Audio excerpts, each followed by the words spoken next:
ये जो आपने अभी लगातार कुछ सामान गिरने की आवाज सुनी, ये आवाज हर रोज दोपहर 3 बजे आती थी। दोपहर के 3 बजे नहीं कि दिल्ली में मनमोहन के ऑफिस केबिन में उठा पुठक शुरू। हमारा मनमोहन उर्फ मन्नू एक 25 साल का यंग, हैंडसम और हवस से भरा शरीफ लड़का था।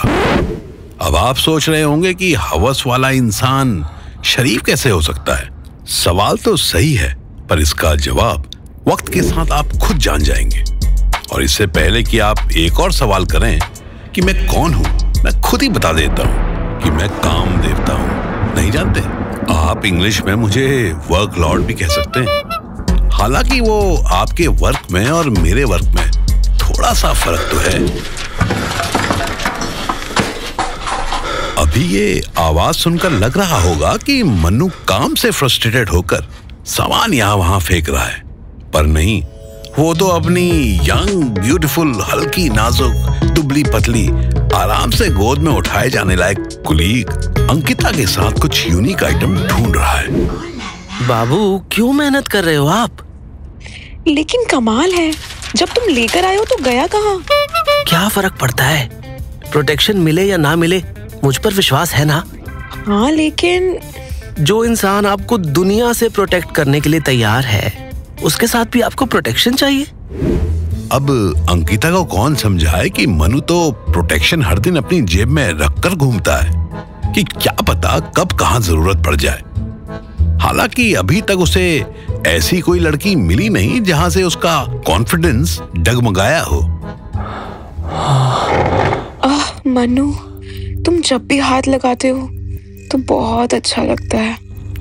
कहाँ हाथ लगाने से आपको ज्यादा अच्छा लगता है? हर जगह। अब अंकिता ने कह ही दिया तो मन्नू को तो मानना ही पड़ेगा। और ना भी कहती तो कौन सा मन्नू रुक जाता। वो तो बस इंतजार कर रहा था कि कब लड़की जरा वेट हो और वो अपने काम में ढंग से सेट हो। मन्नू ने अंकिता को लैपटॉप की तरह लैप पर उठाया और डेस्कटॉप की तरह टेबल पर रख दिया। इतना टाइट टॉप मत पहना करो। मन करता है आपकी कोमल गर्दन से होते हुए अपना हाथ टॉप के अंदर ले जाऊं। और ये बात तुम हाथ अंदर डालने के बाद कह रहे हो? नहीं, मैंने कहाँ डाला। वो तो आपके देखते ही हर चीज खुद ब खुद अंदर जाना चाहती है। जैसे कि ये मेरा दूसरा हाथ जो धीरे से आपके पैरों से होते हुए स्कर्ट के अंदर जा रहा है। दोनों पैरों को थोड़ा दूर करो और मेरे हाथ को उसकी मंजिल तक जाने दो। अब अंकिता अपने पैर दूर करे उससे पहले ही मनु की किस्मत और केबिन के डोर पर पियोन ने आकर नॉक कर दिया। सर, आपको बॉस बुला रहे हैं। हाँ, मैं आता हूँ। मिश्रा सर ने तीसरे नंबर की फाइल मंगवाई है सर। मनु, अब क्या करे? ये अंदर आ गया तो? आप क्यों चिंता करते हो? जिसकी किस्मत में अंदर जाना लिखा था वो नहीं जा पाया तो ये कैसे अंदर आ पाएगा? जब दो सेक्सुअल पार्टनर्स अकेले कमरे में बंद हो और दरवाजे पर कोई आ जाए, इसमें एक समझदार इंसान क्या करता है? वही जो अंकिता ने किया। मनु को दरवाजे की तरफ बढ़ता देख पियोन की नजरों से बचने के लिए खुद को डेस्क के पीछे छिपा लिया। काका, आप क्यों परेशान होते हैं? मिश्रा जी को फाइल मैं खुद जाकर दूंगा। आपका लंच टाइम हो गया है, आप वो करिए ना।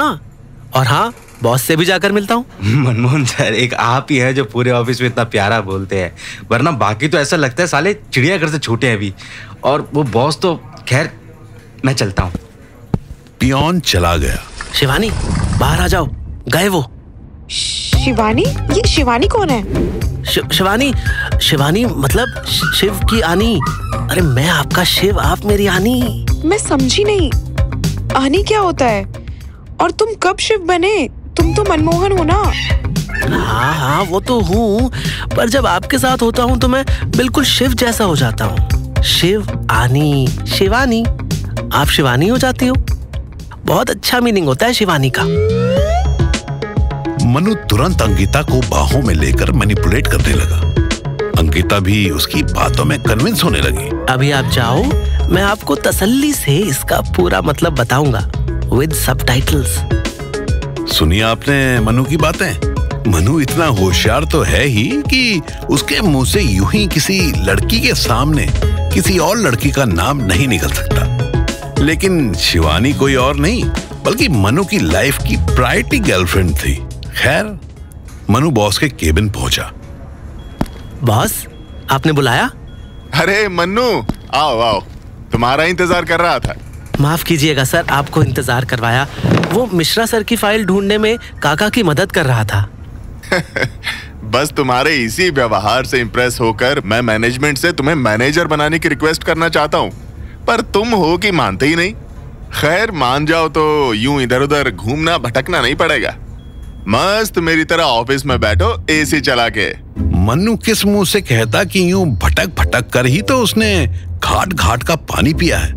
अभी तो न जाने कितने घाट, मेरा मतलब शहर बाकी हैं जहां मन्नू को अपना अकाउंट खोलना है। एनीवेज, तुम्हारी नेक्स्ट ट्रिप शेड्यूल हो गई है? तो मैं ग्वालियर जा रहा हूँ। हाँ, कंफर्म तो है, पर तुम एज एन इन्वेस्टिगेटर अक्सर ग्वालियर जाने के लिए इतने उतावले क्यों रहते हो? बॉस, वहाँ के लोग काफी अच्छे और कोऑपरेटिव हैं। इस शहर की ट्रिप से हमारी कंपनी को काफी फायदा हुआ है। बात तो तुम्हारी सही है। फिर ये लो आज रात की टिकट और पहुंचो ग्वालियर। ग्वालियर का नाम सुनते ही मनु की आंखों में चमक और दिमाग में हवस आई। आए भी क्यों ना, वहाँ मनु की तानिया जो रहती है। पर मनु ग्वालियर जाके तानिया से मिलने की एक्साइटमेंट में ये तो भूल ही गया कि उसकी लिव इन गर्लफ्रेंड शिवानी रात के लिए एक स्पेशल प्लान बना चुकी थी। पर 9 बजे तो उसे ग्वालियर की ट्रेन पकड़नी थी। मनु शाम 7 बजे अपने घर पहुंचा। उसकी permanent roommate, live in partner उस पर जहां चढ़ने को तैयार, उसे एडवांस में ही अपना पति परमेश्वर मान चुकी शिवानी उसका वेट कर रही थी। शिवानी ने झट से दरवाजा खोला। इतनी जल्दी नहीं आना था, तुमसे कहा था ना 8 बजे आना। अभी बस 7 बजे हैं और मेरा रोमांटिक रूम डेकोरेशन अभी तक पूरा नहीं हुआ है। अरे, मैंने सोचा कि तुम्हें आकर सरप्राइज कर दूं और ये भी देख लूंगा कि तुम रूम डेकोरेट करते हुए कैसी लगती हो। हाँ, तुम सच में दुनिया के बेस्ट पार्टनर हो। अच्छा, मुझे भूख लगी है, तो पहले खाना खाऊं या तुम्हें? दोनों अभी नहीं, पहले रूम तैयार करना बाकी है। कैंडल लाइट डिनर के लिए कैंडल भी लाना है, उसके बाद डिनर और फिर डिजर्ट में मैं। अरे बेबी, इसमें तो बहुत देर लग जाएगी, इतना टाइम नहीं है। क्यों, कहीं जाना है? नहीं नहीं, इस वक्त आपके अलावा कहाँ जा सकता हूँ। मन्नू अक्सर अपनी मीठी जुबान और खट्टी हवस के चक्कर में खुद ही फंस जाता था। शिवानी की इतनी मेहनत के बीच किस मुंह से कहता कि वो तानिया से मिलने की तैयारी में है, और दूसरा अगर कह भी दिया और शिवानी का मूड खराब हो गया तो डिनर और डेजर्ट दोनों मिस हो जाएंगे। तुम इतनी क्यूट हो ना कि तुम्हारी सॉफ्ट सॉफ्ट कमर को पकड़कर तुम्हें करीब करना और भी अच्छा लगता है। पर दीवार पर बलून्स नहीं लगाए मैंने अब तक। समझ नहीं आता, अपने हाथों को सबसे पहले तुम्हारी कमर से ऊपर लेकर जाऊं या नीचे? मन्नू, अभी कैंडल्स भी लाना बाकी है। मेरे पास है ना कैंडल बेबी, बस अब इसे अपनी गर्मी से जला दो। मन्नू, मैं कब से रोमांटिक माहौल बनाने की कोशिश कर रही हूँ और तुम हो कि पता नहीं क्या ही बोले जा रहे हो। मुझे तो कुछ समझ नहीं आ रहा। बस शिवानी की यही मासूमियत हमेशा मनु की हवस पर भारी पड़ जाती थी। इसलिए तो मनु अपनी टूरिंग जॉब का फायदा उठाते हुए शहरों के साथ साथ अलग अलग लड़कियां भी घुमाता है। लिव इन के 4 साल के बावजूद मनु अब तक अपनी काबिलियत के हिसाब से 4 दिन भी संतुष्ट नहीं हो पाया था। शिवानी तो मान नहीं रही थी, इसलिए घड़ी की टिक टिक के साथ अब मनु को ट्रेन का हॉर्न भी सुनाई देने लगा। अच्छा बेबी, आप एक काम करो, बलून्स लगाओ और कैंडल्स लाओ, तब तक मैं बैग पैक कर लेता हूँ। Bag pack? हम दोनों कहीं बाहर जा रहे हैं? बैग पैक नहीं, मैंने कहा कि तुम माहौल बनाओ, मेरा बैग पेन कर रहा है। मैं तब तक आराम कर लेता हूँ। शिवानी को बाहर भेजकर मनु तान्या से मिलने की फुल ऑन तैयारी में जुट गया। इस बीच उसे याद आया कि उसने अभी तक तान्या को इन्फॉर्म तो किया ही नहीं। अब लड़का दिल्ली से 9 बजे ग्वालियर के लिए निकलेगा तो आधी रात में पहुंचेगा, और ऐसे में उसके लैंडलॉर्ड ने घर में एंट्री लेने में कोई दिक्कत कर दी तो? कौन मर रहा है इतनी रात में? बेबी, मैं मन्नू। अरे मनु जी, आप? सॉरी, मैं YouTube वीडियो देख रही थी इसलिए। कोई बात नहीं, कम से कम मुझे ये तो पता चला कि मैं आपके लिए दुनिया से कितना अलग हूँ। मेरा नाम सुनते ही कैसे टोन बदल गई आपकी। अच्छा सुनिए, रात को YouTube के लिए नहीं, हमारी प्यार मोहब्बत के लिए रिजर्व रखिए। अरे इतनी दूर से वो चैटिंग वाला प्यार मुझसे नहीं होता। आप इतनी दूर क्यों रहते हो? सिर्फ कुछ घंटों की दूरी है ये। 9 बजे मेरी ग्वालियर की ट्रेन है। क्या बात है! इसका मतलब आज भी लैंडलॉर्ड को शहर में बढ़ते क्राइम की नई कहानी सुननी पड़ेगी, ताकि वो अपने कमरे से बाहर ही ना निकले। तान्या का लैंडलॉर्ड वहां डरपोक आदमी था। तान्या उसे शहर में हो रहे क्राइम के बारे में बताकर ऐसे डराती थी कि वो बेचारा रात अपना फ्लोर बंद करके चुपचाप सो जाता था। दोनों ने प्लान तो अच्छा बना लिया था, लेकिन इस पर पानी फिरने के लिए शिवानी कैंडल्स लेकर घर वापस आ गई, और उसने आते ही मनु को हाथ में टिकट पकड़े कॉल पर मुस्कुराते हुए बात करते देख लिया।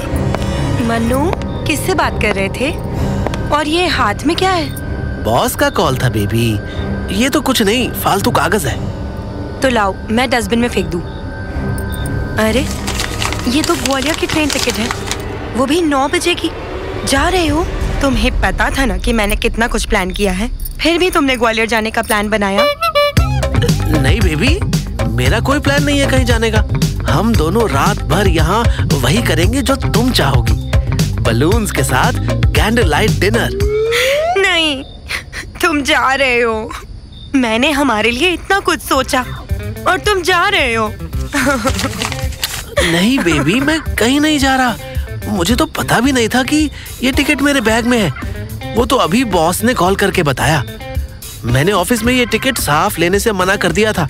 उन्होंने बहुत कोशिश की, लेकिन मैंने कहा कि मैं आज की रात अपनी शिवानी के साथ बिताऊंगा। लेकिन बॉस तो बॉस है ना, उनके और मेरे लाखों के फायदे की बात है, इसलिए उन्होंने बिना बताए बैग में रख दिया। इस टिकट को देखकर तुम रोई हो ना? लाओ, इसे फाड़ ही देता हूं मैं। अरे ये मनु ने क्या किया? जोश जोश में टिकट ही फाड़ दिया। और उधर तान्या ने अब तक अपने लैंडलॉर्ड के कान में जाने कितने लोगों की लाश बिछा दी होगी। अब अगर मनु तान्या की नींद उड़ाकर ग्वालियर नहीं पहुंचा तो तान्या उसे ऐसी खरी खोटी सुनाएगी कि वो सह नहीं पाएगा। लेकिन फिलहाल मनु ने शिवानी को गले लगा लिया और म्यूट की हुई कॉल डिस्कनेक्ट कर दी।